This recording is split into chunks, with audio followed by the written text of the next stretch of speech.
Welcome back to Sidebar Social. I'm Dana Stewart. And I'm Jennifer Grinke.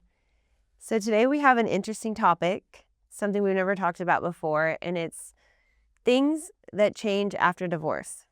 Yeah, I don't know, a lot of our episodes were covering the process or what to expect legally. Yeah. Now, today, we're going to dive in and get into the more human component, the thing that I don't know that a lot of people talk about, like what can change with divorce outside of what you own or possession schedules, but how you feel, how you respond to that.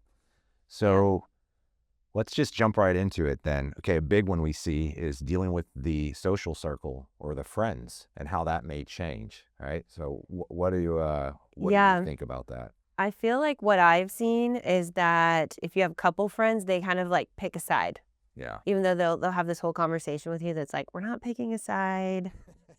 We love everybody. We just want you to be happy. But then you get divorced and they only talk to the husband or the wife. Yeah. And I think it usually depends on how you know that couple, right? Yeah. So let's say that you're the couple that's remaining married, but maybe the wife there was friends with the wife and the couple that's getting divorced. Well, they're on team wife, regardless of whether the husband staying married wants that or not. You know, I feel like the friend circle usually follows how it started. Yeah, or it was more fun. Oh, or maybe more fun. Maybe in your world, that's how it is. I don't know. But I think that's a big change that people aren't expected for. You know, they're preparing for where am I going to live? What do we do with the kids? Or what money do I have? They're not expecting that their entire social circle may change. Yeah, and I think another change that is kind of more one that hurts is, you think you're close to your spouse's family. You spend a lot of time with them. Maybe you become close with your sister-in-law, your brother-in-law, or whoever it is.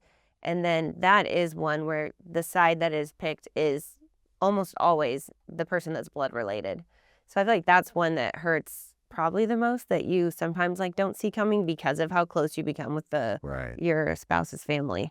Yeah, because then if the ex continues to try to reach out to their former in-laws or vice versa, then the spouse or the ex-spouse that's related to that family, it usually causes problems. They get mad at their family for talking to their ex, or they send nasty messages to you like, leave my family alone.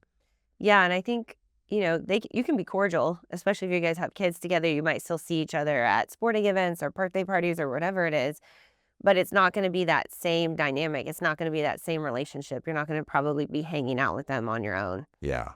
Then another change I feel like is people often struggle to know what to do with their time, right? So especially if there's kids involved and they're used to having those kids in their house 24/7, and now maybe they only have them half the time. I think some people struggle to figure out, well, what do I do with my life now? Yeah. And I think it's a good place where you can maybe look at a new hobby, a new interest, trying to redefine who you are. And we've seen it too with people who end up divorcing in their 40s and 50s. They've had all these years a certain way, and now they almost feel lost. Like, I don't even know how to take the next step. Yeah, or there's some spouses who didn't know, they don't know how to go to the bank. Like all they ever had was just a credit card from their spouse. And now they're learning things that most people learned in college or in their teenage years, just how to run your own finances. I know that's a big one we talk about a lot. And so we like to hook our clients up with financial professionals who can help them make budgets, who can help them. I mean, some people don't know how to pay their bills. Or even log on to the bank account. Yeah. Another change would be just the lifestyle adjustment, oftentimes monetarily, right? They are used to all these years, especially if it was the stay-at-home spouse, and they're used to living a lifestyle that may not be the same once they're divorced. Yeah, so maybe they had, a 4-bedroom house. Now they're in a 2-bedroom apartment. We see a lot of just a big change in your everyday life, but sometimes it can be for the better, right? Yeah, it definitely can be for the better. And going back to that change, it gives you a chance to now take control. And yeah, there's some pain in that process, but from it can come strength. And we see clients, a year or two down the road who reach back out and they're in such a better place and they're emotionally stronger. They're doing well. Some of them now have new hobbies like mahjong, Mahjong. Yeah, they've got a lot of time to play mahjong or pickleball. So it doesn't although it's going to be different and change can be hard, it doesn't Mhm. mean that it's always bad. But part of our episode today is just helping people mentally get ready for that, because I don't think many of them think about those things until they're having to deal with it. Yeah, because well, you're in the divorce process, right? You're in the storm of the situation and you're just trying to get through that moment. And so a lot of the time you can't see ahead like, hey, maybe I am going to have the opportunity to go chase that career I wanted. I know we see a lot of people be able to go back to college and Yeah. pursue dreams that they've had or pick up hobbies, like you said, which then can turn into jobs or meet new people. We see a lot of people get in these support groups, whether they're at church or wherever it is where they really like flourish and become themselves, especially ones who were in more of an abusive relationship. Yeah. Divorce care groups, especially through church, can be very impactful for people. Yeah. What about another change that, and I think you can relate to this with your love of the holidays, but people who go through divorce with kids and now every other Thanksgiving, they may not see their kids, or on Christmas, they may not, have you, or what, how do you work with your clients to help them on an emotional side to deal with that? First of all, we make sure we get half the Christmas decorations. Okay. Important. The snowman's going with your Yeah. client. Yeah, I don't know why that's a big fight. yeah, Okay. The Christmas decorations. for sure. So make sure you get half. But yeah, I see some parents who are still able to work together, especially while the kids are young, to at least, let's split Christmas and Christmas Eve. Or hey, my family does Easter, but your family does Thanksgiving. So let's make sure that happens every year. So I think there's ways that they can work together, but also just starting like new traditions. So do a Christmas early or do Christmas late. Make it different if you don't have that good co-parenting relationship. Just ways make new traditions, I think is what I'm saying. Yeah, that's a good point, because you may have always celebrated Christmas Day with your kids, but just because you Yeah. may do it a day early or a few days before or after, I think some parents feel like that's going to make it worse for the kids. But the kids are going to be excited to be with you and they just want that time. And so, yeah, new tradition is a great way to look at it. Follow us and join the conversation on Instagram and YouTube at Sidebar Social. Jen, what are some things to avoid? Okay, I think the biggest one is don't isolate yourself. Yeah. So don't put yourself in this dark hole.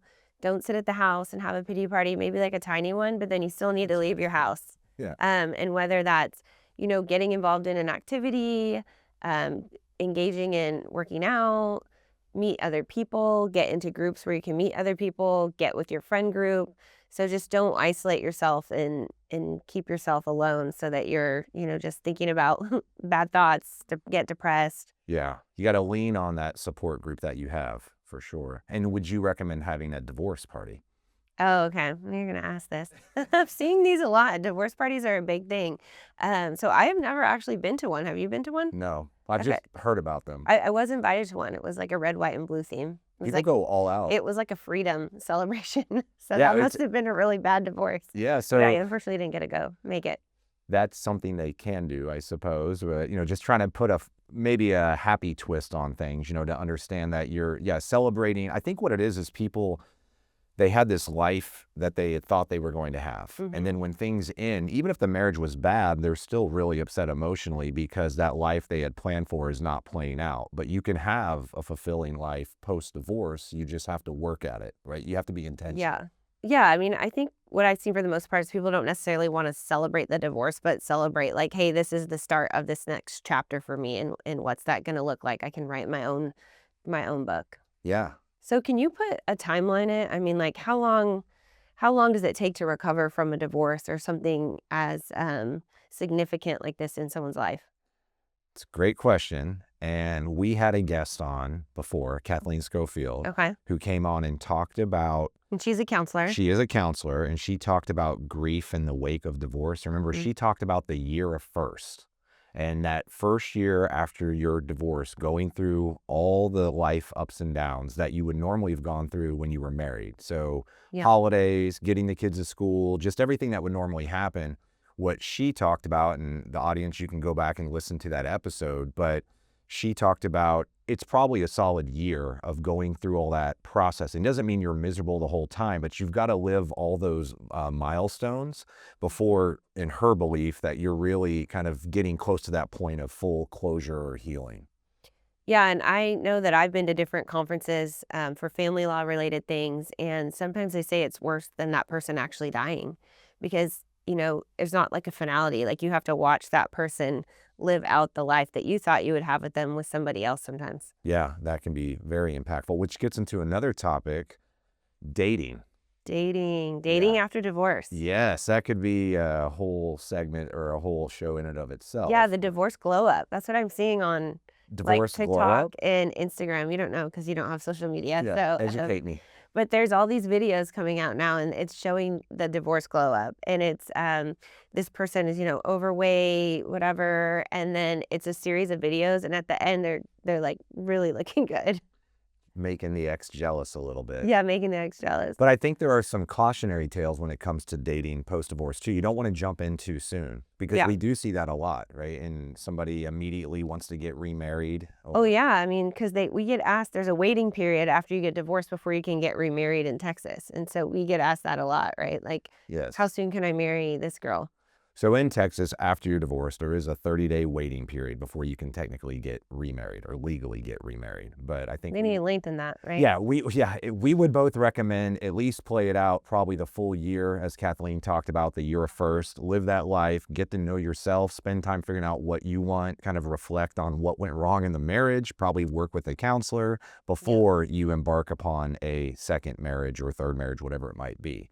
But let's talk about, though, the dating a little bit more. Have you heard from clients either some really great stories like success where they found love after divorce, or on the opposite of that, where it was a train wreck? Yeah, no, I definitely think they're success stories, especially if you really take that time to learn, like, hey, why did my other relationship end? Like, what role did I play in it? What role did they play in it? And then you try to work on yourself. And then when you're in a good place, find another person that compliments you. And I definitely have had, seen wedding announcements and been to weddings of people who've been divorced, and it has been a success story. But yeah, there's a lot of scary things out there. I feel like in terms of the dating world, because now there's like so much online Yeah, dating, just horror it seems stories. intimidating. Yeah, meeting people online, it's actually not a real person. Like the person's being catfished, and someone's trying to take their money. So if anyone's asking you to send them money online and you haven't met them yet, Yeah, especially for a probably Nigerian prince. yeah, It's yeah, not real. Yeah. yeah. So yeah, maybe, I don't know, it seems a little bit of an old school mentality, but not wrong to date somebody you meet online. But if there's a way, I mean, I don't know, whatever happened to like meeting somebody at the farmer's market? I feel like those things don't Yeah. happen anymore. Everybody's on Bumble or whatever it might be. Is that still going on? I have no Still idea. there? I'm out of the loop on that Okay. stuff. So I don't know whatever the current form is, but I do think if, you know, if you have that close group of friends and then I think use your friends to vet the next potential suitor is an Yeah, important good thing. idea. Yeah, because your friends know you, they've seen what you've gone through, and they can help potentially try to screen somebody. Because a big issue that I've noticed is a person getting out of a bad marriage, they immediately fall in love with the next person they meet. And it's not because necessarily that person is amazing. It's just very different than what they're used to. And they jump in, get married again, and then a year or two down the road, we get a call that I need another divorce. Yeah, and a pro tip, if you are getting married again and you have been divorced, please call us or call a family law attorney and get your prenup done. Yeah, absolutely. Unless they have a lot of money, the person you're going to marry, then maybe don't go the prenup route. Yeah, But we can talk through we that can with talk you. through that. Yeah, absolutely. To learn more about Greenkey Stewart Family Law, visit greenkeystewartlaw.com.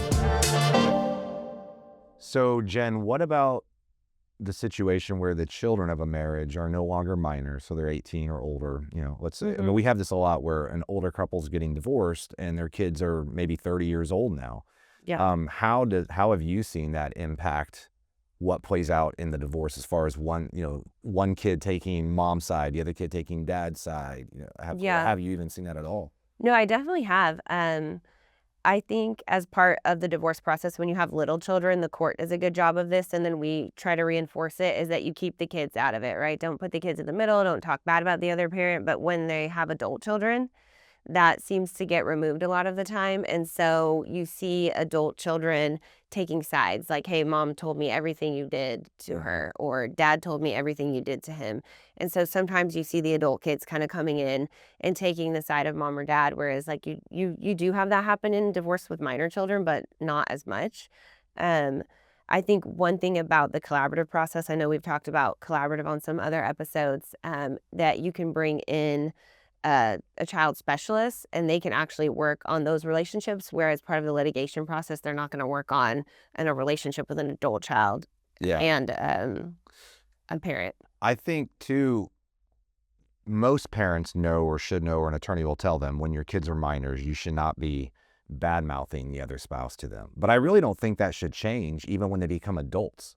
Just because your child becomes an adult doesn't mean that they're no longer your child and that, or they're no longer the child of your ex. And so if you're bashing that other person to your adult child, you're still causing emotional issues for your grown children. Yeah. You seem like maybe you don't agree with that. No, I do. Okay. I didn't know if you're like, well, maybe that spouse deserves it. Yeah. Yeah, maybe. potentially, yeah. Yeah. But generally speaking, just keep in mind, grown kids are still kids, and that other person is their parent too. So I know a lot of times at the end of the divorce, it's kind of the struggle for us as the attorneys. Do we celebrate it? You kind of read the room. Does the client want? Do you want them to say congratulations? Do you want them, say good luck? Do you see that? Yeah, it can be maybe an awkward conversation because you want to congratulate them on at least getting the litigation part done or wrapping up, because that's a big milestone, right? And Yeah. that begins that whole year of first. But some clients will, or we do see them struggle with grieving the loss of the marriage, but then wrestling with also feeling happy in this new chapter of life, whether it's they've got a new hobby, their friends are being really supportive, maybe they met somebody. I think it's just the human side of things. You're not, the healing path is not linear. So, and Yeah. it's actually can go up and down. So you may feel great one day, feel awful the next day. And that's just part of being a human. And it's okay to embrace those emotions on both the positive and the negative. Yeah. Okay. So Jen, between us, we have over 35 years of experience doing this, right? In family law. Yeah. Did you learn any of the stuff we covered today in law school? I did not learn any of this in law school. Um, I think that in law school, they just teach you how to think, and how to be a great litigator, how to be a great research and writer, but they don't teach you like the human side of it, Right. which, family law isn't for every attorney. I think you really have to be able to have an interpersonal connection with somebody and be able to read the room and understand what that client needs in that moment. And some of it is not going to be legal advice. It's going to be, human nature, more of like the counselor role. We are attorneys and counselors. Yeah. So I think a lot of times we take on that counselor role as part of our job. And so that can be learned, I guess, maybe if you went to a different type of education. But I think that just comes with years of experience and just having those social skills. Yeah. And so for any of you out there who are contemplating divorce, or you're already in the process, or even after, if you're struggling, one thing that I believe our firm's really good at doing is not only being supportive to our clients during the process, but helping connect them with people like really great counselors who Yeah. can work with them to process the grief and actually learn to look forward to what the next chapter of life looks like. Yeah. So anyway, if you're in there, you have questions, you need help, just know that we're here. We've got great resources. We can help you. Just reach out. Anyway, I'm Dana Stewart. And I'm Jennifer Grinke. Thanks for joining us for another episode of Sidebar Social. We'll see you next time.